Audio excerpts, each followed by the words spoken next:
Recorded live from the basement of the Medical Center of the Rockies, it's the Peak Performance Morning Show with your show host, Rheid Schloss. Hey, thank you. Welcome to the Peak Performance Toastmaster Morning Show. What a great audience we have here tonight. Those of you that missed last week, either by choice or by traffic, we're glad to see you're back here this week. I just want to tell you that this is going to be an amazing show. We have a great lineup for you tonight and for this morning. And my first guest is an amazing person.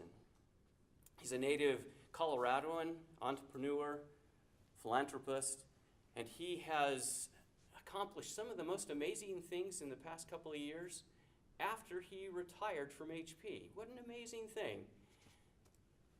Our guest today is a CEO of Corrigant Incorporated, a Fort Collins, Colorado organization that started up just in 2010 and has done some amazing things. He's also a co-founder of an organization that we'll find out more about today,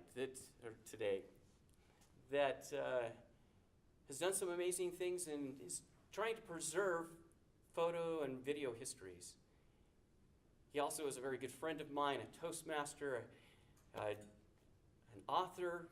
Please help me welcome Gordon Nuttall. Thank you, Rheid. It's a pleasure to be here. There's so many things that I want to ask you about, but I've got to first ask, after 30 years at HP, I thought you would be retired and out on the golf course. What happened? Well, life changes. Back in 2008, when I left HP, it was a whole new world for me, having been in that corporate environment for 30-some years. But at that point in time, there's three things I felt were really significant about the economy. First of all, there was a lot of people out of work. The talent that was available to start a new company was off the charts. Middle-level managers that have had a lot of experience bringing new products to market, readily available to start up a new company. The second thing that I noticed is that a lot of the smaller innovations, what I'll call skunk works, or things that are too small for a big company to fund, were just being left idled. When I worked at HP, the threshold for starting a new project was $450 million. There's not a lot of skunk works or ground level innovation occurring at that point. That's an acquisition strategy, and that was very familiar at that point in time. Wow. Companies were conserving cash. Yeah, I was going to say, I started a company with $250. Yeah. $400 million is a long shot. That's a long shot. And the third thing I noticed was that it was an opportunity to start a company based on values and making decisions based on people rather than shareholder value. So we formed the company, Corrigant, based on 5 values: courage and integrity, collaboration, innovation, and care. With that middle C being collaboration, on a keyboard of a piano, that's really sort of how you get your reference point. Everything is above or below that middle C. And that has been a key point of the foundation of our company. We formed that in 2010, and we introduced our first product, the FlipPal mobile scanner, just 9 months after that. And since that point in time, my wife loves it. It's one of those things that she can't live without. Pretty amazing little gadget. Well, and so we've sold tens of thousands of those now, and been very rewarding in terms of starting a company and a product that people really value, and you feel like you're making a difference by starting a smaller company like ours has been. Well, tell me about this coalition. Well, we are really impressed.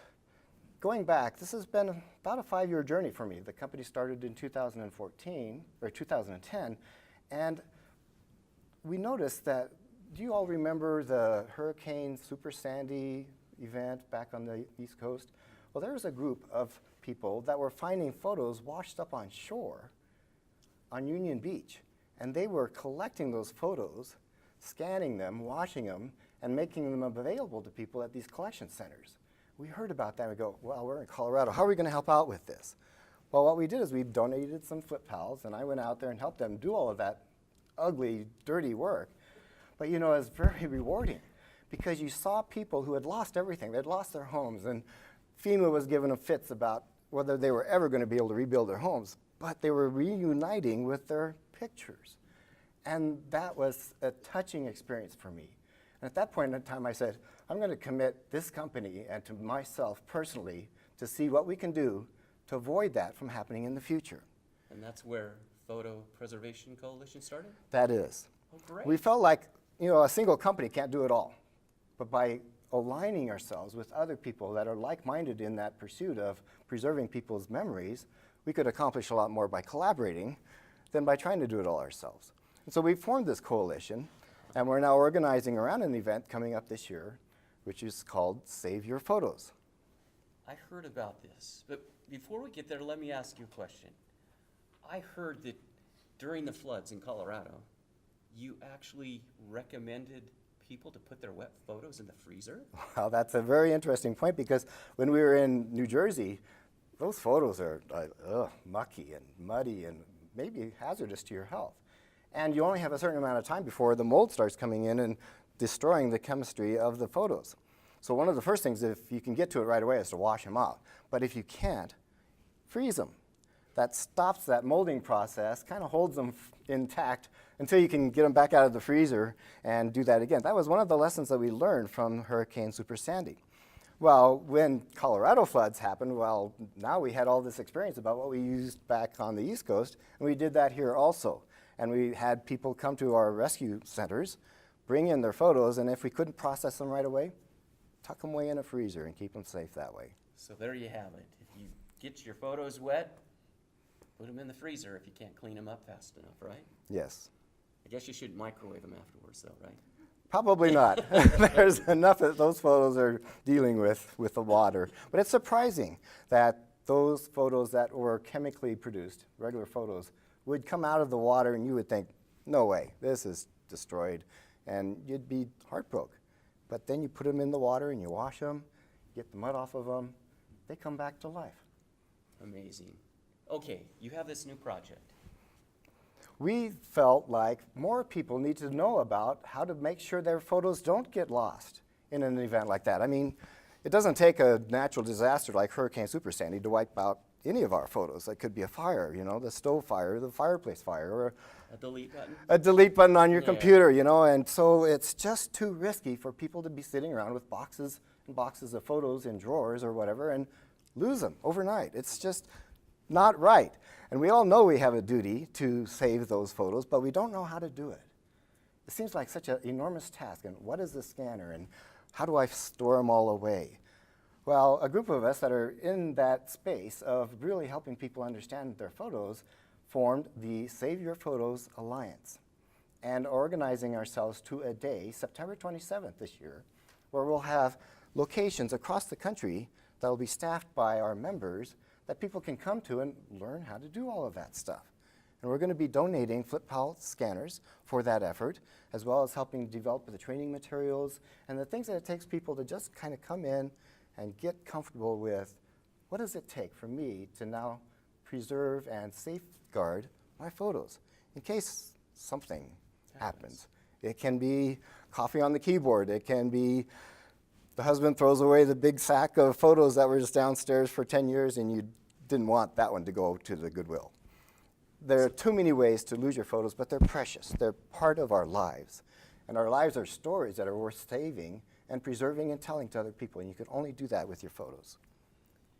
That's pretty amazing stuff. Now, September 27th, and it's Save Your Photos Day.